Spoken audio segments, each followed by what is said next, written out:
Alors nous allons continuer les séries d'interventions et maintenant trois femmes vont se succéder au micro, trois intervenantes.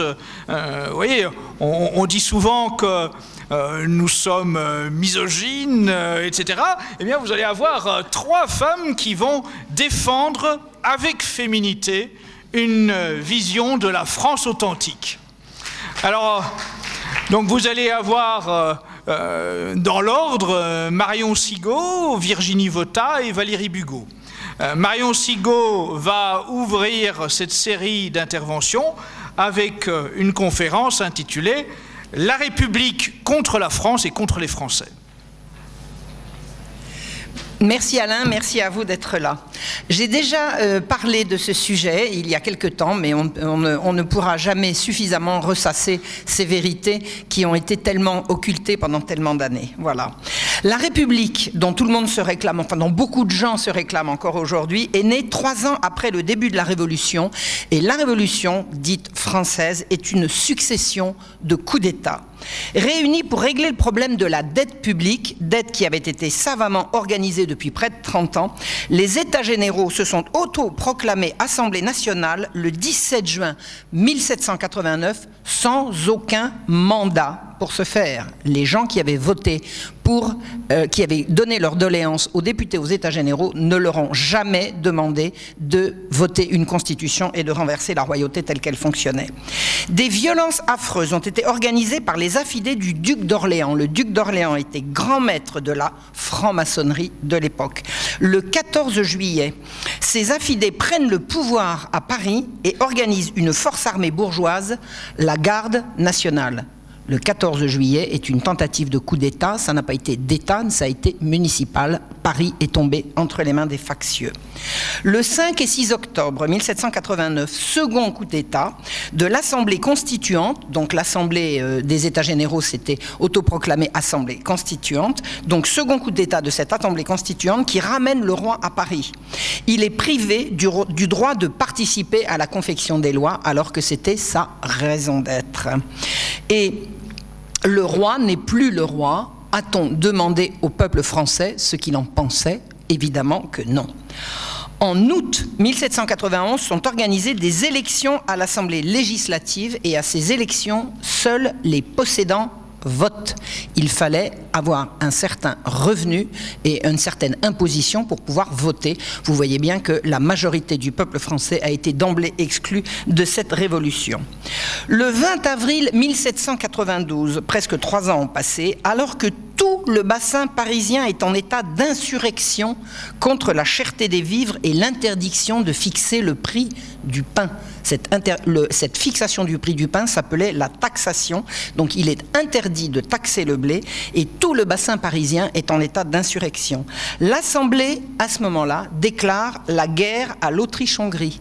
Le roi n'a plus aucun pouvoir, le peuple est donc sans défense. À Étampes, en mars 1792, la foule en furie piétine à mort le maire Jacques Simonot qui avait donné l'ordre de tirer sur le peuple qui exigeait la taxation. La taxation du blé était la façon pour les rois, enfin pour la France, mais pour les rois qui se sont succédés, de s'assurer que les marchands n'allaient pas affamer le peuple. La Révolution interdit la taxation et le maire Simonot a fait tirer sur la foule qui réclamait la taxation. Alors, je vous donne en avant-première le sujet d'un prochain livre.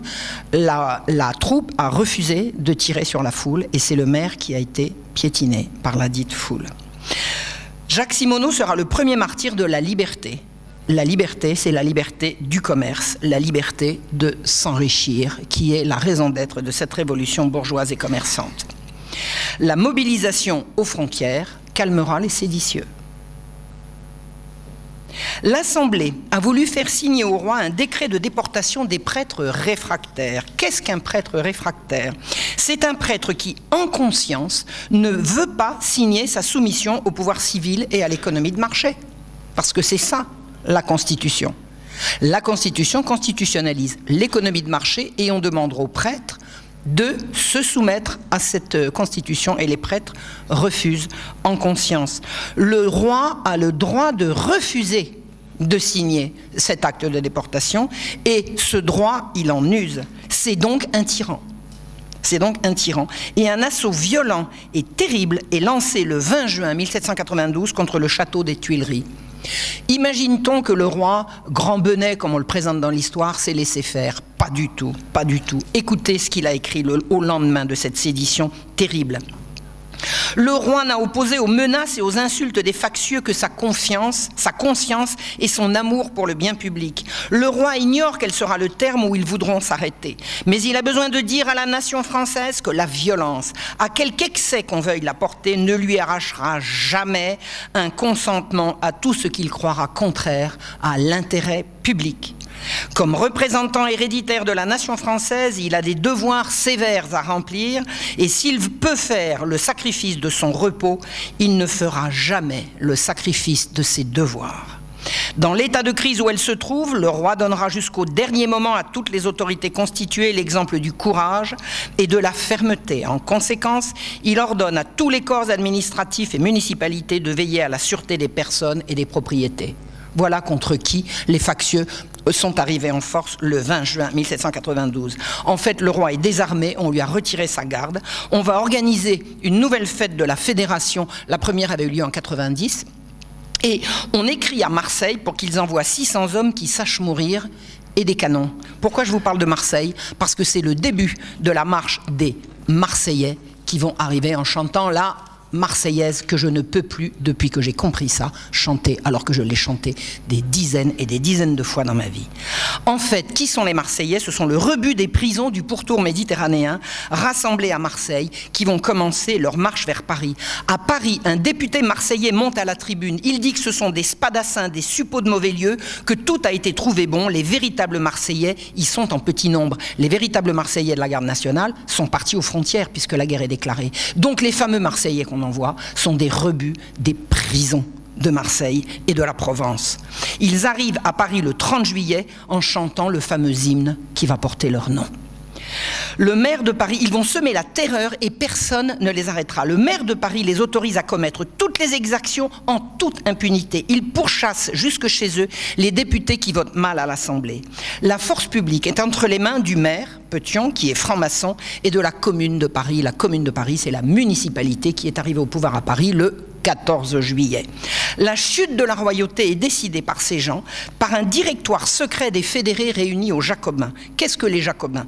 Les Jacobins, c'est la salle de réunion au couvent des Jacobins, salle de réunion de la Société des Amis de la Constitution, c'est-à-dire le club de pensée franc-maçon. Il y a 4000 clubs affiliés en France qui sont affiliés au club des Jacobins de Paris et qui leur obéissent. Paris installe sa dictature sur la France entière. Le maire de Paris, Pétion, a été élu. Oui, il y a eu des élections à Paris. Il a eu 9000 voix contre 3000 à Lafayette. Or, il y avait 200 000 inscrits sur les listes. Il a donc été élu avec 4,5% des inscrits et 1,8% de la population parisienne. Et ce sont eux qui vont tyranniser toute la France. Le 30 juillet arrive à la connaissance du public le manifeste de Brunswick qui menace les Parisiens. En fait, qui est Brunswick? C'est un franc-maçon allié des francs-maçons jacobins qu'il sert par sa menace. Le roi n'est pas au courant et on l'accuse d'en être à l'origine. Voilà ce qu'écrit Louis XVI.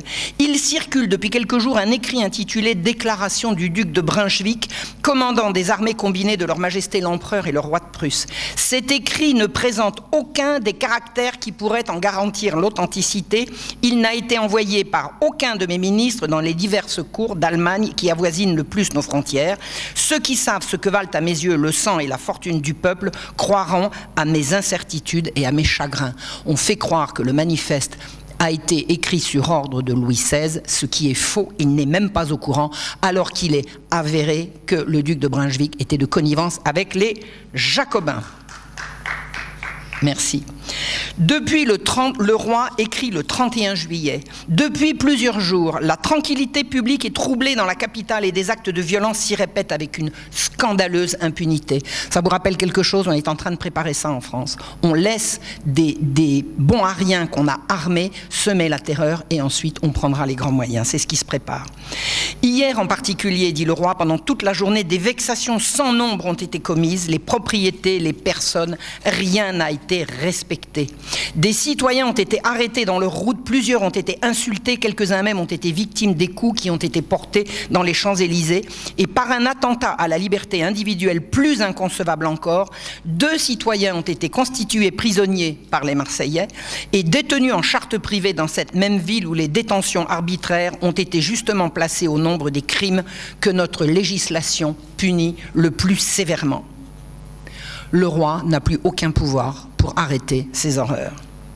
Le 3 août, le maire Pétion annonce à l'Assemblée, de la part de la commune, donc nouveau gouvernement de Paris, donc de la France, qu'il veut que le duc d'Orléans prenne la place du roi. On veut remplacer Louis XVI. Pas remplacer, pas instaurer une république. Ces gens veulent remplacer Louis XVI par son cousin, le duc d'Orléans, grand franc-maçon devant l'Éternel. Le 9 août au soir, Danton fait donner 100 cartouches au bataillon marseillais et refuse de donner des cartouches à la garde nationale. À 1h du matin, on fait sonner le tocsin. La commune du 14 juillet est remplacée par une commune insurrectionnelle. Celle-ci convoque le commandant de la garde nationale et le massacre. Il est remplacé par un brasseur nommé Santerre. À 8h du matin, le 10 août, la famille royale se réfugie à l'Assemblée nationale. L'assaut du château est lancé, c'est un déchaînement d'atrocités indicibles. Des hommes, des femmes et même des enfants vont être massacrés, brûlés vifs, mutilés et même mangés. On boit du sang d'hommes encore palpitants, on massacre jusqu'aux chiens. Au son des hurlements des victimes de l'assaut, l'Assemblée législative croit être arrivée au terme de son projet, gouverner la France avec un roi potiche. Une convention nationale est convoquée pour une nouvelle constituante. On prépare en fait l'arrivée du duc d'Orléans. C'est un changement de dynastie, mais pas encore un renversement de la royauté. Nous ne sommes pas encore en République. Franc-maçon, cousin du roi, un des organisateurs de la Révolution depuis le début et encore avant. Voilà ce qu'est le duc d'Orléans. En fait, la commune de Paris, la commune insurrectionnelle, vient à l'Assemblée législative pour donner ses ordres. Elle renverse la royauté et la famille royale est mise dans la prison du Temple. L'Assemblée nationale lui obéit. Début de la dictature de la commune. Marat, Jean-Paul Marat, en est le journaliste officiel. Le 10 août au soir, la commune ferme les portes de Paris. Et elle annonce à l'Assemblée le 11 au matin que la sortie de la ville est provisoirement interdite. L'Assemblée approuve la fermeture de Paris et spécifie que dans les circonstances qui intéressent le corps législatif, les passeports ne pourront être délivrés par les commissaires de la Commune de Paris que sur un certificat du comité de surveillance signé par au moins 6 membres. C'est-à-dire que pour rentrer chez eux, les députés doivent demander la permission à la commune qui a pris le pouvoir par le meurtre. Le 12, la commune ferme tous les journaux. Marat en récupère les presses et les caractères pour son journal. Pourquoi se gêner? Le 17 août est institué un tribunal criminel par élection des juges. C'est démocratique. On va élire les juges. Robespierre est élu. Il ne siégera pas, il fera autre chose. Le 24 août, les premières têtes commencent à rouler. Ce sont les témoins à décharge du roi pour le procès qui se prépare. Le 29 août commence la préparation de massacres. On recrute des citoyens nécessiteux propres à porter les armes et on leur alloue un salaire. Partout où il y a beaucoup de chômage, des gens intentionnés de cette manière peuvent parfaitement organiser le chaos. On va chercher des chômeurs, on les arme et on leur donne le droit de tout faire. C'est ce qui va se passer. Et il est décrété que tous les citoyens absents de chez eux doivent y rentrer, que toutes les maisons doivent être éclairées toute la nuit et que ça se voit des fenêtres. Les visites domiciliaires sont annoncées dans chaque quartier. Toutes les voitures doivent être remisées à 10 h. Le lendemain matin, le 30, les prisons parisiennes sont bondées. Le Conseil général de la commune décrète, il est arrêté que les sections seront chargées d'examiner et de juger sous leur responsabilité les citoyens arrêtés cette nuit. Dimanche 2 septembre au matin, on ferme les barrières de la ville, on réquisitionne les chevaux et on fait donner le canon d'alarme. Les prisons sont bondées de toutes les personnes arrêtées, non pas depuis la veille au soir, non pas depuis 3 jours, mais depuis le 10, et ça n'a pas arrêté. On fait sortir ceux qu'on veut protéger. Par exemple, le cher Marat sauve un ami qui avait volé 100 000 livres le 10 août. Sauver un voleur. Vous savez ce que c'est, 100 000 livres? C'est l'équivalent de 3 millions d'euros aujourd'hui. À 14h30, on commence par massacrer des prêtres et le soir, on massacre les droits communs au Châtelet. On massacre à coups de sabre, de piques, de masses, des centaines de gens désarmés. C'est une furie, une sauvagerie sans nom. Ça durera 5 jours, le sang s'écoule dans les rues. Les mêmes scènes de barbarie et de cannibalisme et d'outrage se répètent. À Bicêtre, qui fait partie de l'hôpital général, on massacre 33 enfants, dont on fait un tas. À la Salpêtrière, on libère les jeunes filles jolies, on les retrouvera à la sortie, et on viole toutes les petites filles d'un dortoir. Ensuite, on fait sortir les prisonnières une à une et on les massacre. Je n'ai pas le chiffre du massacre des prisonnières, ce sont les massacreurs qui décidaient en fonction de ce qu'ils trouvaient comme raison de les avoir enfermées. Les autorités de la Salpêtrière n'auront de cesse pendant toute la journée d'appeler la Commune de Paris pour demander de l'aide. Il ne recevra aucune réponse. La Commune lance un appel au meurtre généralisé dans tout le pays pour faire la même chose aux 4 coins de la France au nom du droit des peuples à se venger. On accuse les victimes, ceux qu'on vient de massacrer ou qu'on est en train de massacrer, d'avoir voulu égorger le peuple. Tous les appels à faire cesser le massacre seront vains. Il faut que la justice dite populaire se fasse. 1500 innocents vont être abominablement hachés vivants. Robespierre dira que c'est un mouvement populaire, je le cite. « Nous n'avons point failli, j'en jure, par le trône renversé et par la République qui s'élève. » Ce sont ses références. Pour Marat, on a délivré Paris d'autant d'ennemis de la République. Qui de vous, messieurs, eût osé me faire un crime d'avoir appelé sur les têtes coupables des scélérats la hache des vengeances populaires? Bilan. 5 jours de massacre perpétrés par 200 assassins dans 9 prisons, alors que 50 000 gardes nationaux pouvaient les arrêter si on leur en donnait l'ordre, qu'on ne leur a jamais donné. On a retrouvé les factures, les procès-verbaux des sections, les massacreurs ont tous été rémunérés et on a leur signature sur les quittances. Ainsi est née la République. On a convoqué la Convention, c'est une nouvelle assemblée constituante dont je vous ai parlé, avec un nom bien franc-maçon, un convent, une convention, hein, ça n'existait pas dans le vocabulaire courant en France. Dès le 10 août, on l'avait convoqué. Et on a supprimé la notion, pour faire démocratique, on a supprimé la notion de citoyen actif ou passif, c'est-à-dire riche ou pauvre, précédent, et tout citoyen de 21 ans pourra voter, à la condition qu'il soit un homme et pas une femme, alors que dans l'ancien système, dans les communes rurales, les femmes votaient, y compris dans les corporations. Donc il faut qu'il soit un homme et qu'il ne soit ni domestique, qu'il vive de son travail, c'est-à-dire ni chômeur. Ne pourront voter que les hommes ayant du travail et n'étant pas domestiques. Mais ça n'est pas un suffrage direct, ce sont des assemblées primaires qui vont nommer des électeurs qui nommeront les députés. Or, ce vote final sera fait dans la salle des Jacobins à Paris. Le vote s'effectue à voix haute, par appel nominal et en présence du public. Voilà une élection particulièrement démocratique. Les massacres de septembre se sont déroulés entre la nomination des électeurs et la nomination des députés, c'est-à-dire en pleine terreur. L'abstention a été de 90%, alors que, prétendument, le mode de scrutin avait été élargi. Il y avait en tout 7 millions de votants potentiels, seuls 700 000 se sont déplacés. La population de la France était à l'époque de 28 millions de personnes. 25% sont censés s'exprimer sur ces 28 millions, et seuls 2,5% de cette population se sont exprimés. Il y aura en tout 749 députés. Le 20 septembre, victoire de Valmy, des armées de Dumouriez, le général français, contre Brunswick, le général en chef de la coalition anti-française. On a raconté que c'était la victoire du peuple sans culotte contre les armées royales. Eh bien, la vérité est autre.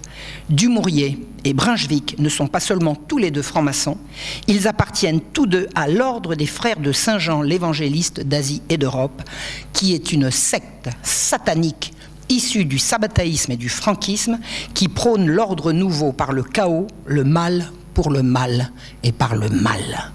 La bataille de Valmy n'a pas eu lieu, Brunswick s'est retiré. Mais la nouvelle de cette victoire éclatante du peuple de la Révolution contre la barbarie royale fait que la République a été proclamée dès le lendemain, 21 septembre, à l'unanimité. L'unanimité de quoi? Les députés ne sont que 200. Les autres ne sont pas encore arrivés, car les portes de Paris sont fermées. On a eu donc des députés parisiens élus, comme je vous l'ai dit, dans la terreur, c'est-à-dire que seuls 25% des 2,5% de la population se sont exprimés pour renverser la royauté. Ça fait les représentants de 0,6% de la nation française qui a instauré la République. Ils ont, sous influence et dans un climat de terreur, aboli 12 siècles de monarchie au nom du peuple, disent-ils. Voilà ce qui a donné naissance à ce qu'on appelle les valeurs de la République. Je vous laisse les méditer. Je vous remercie.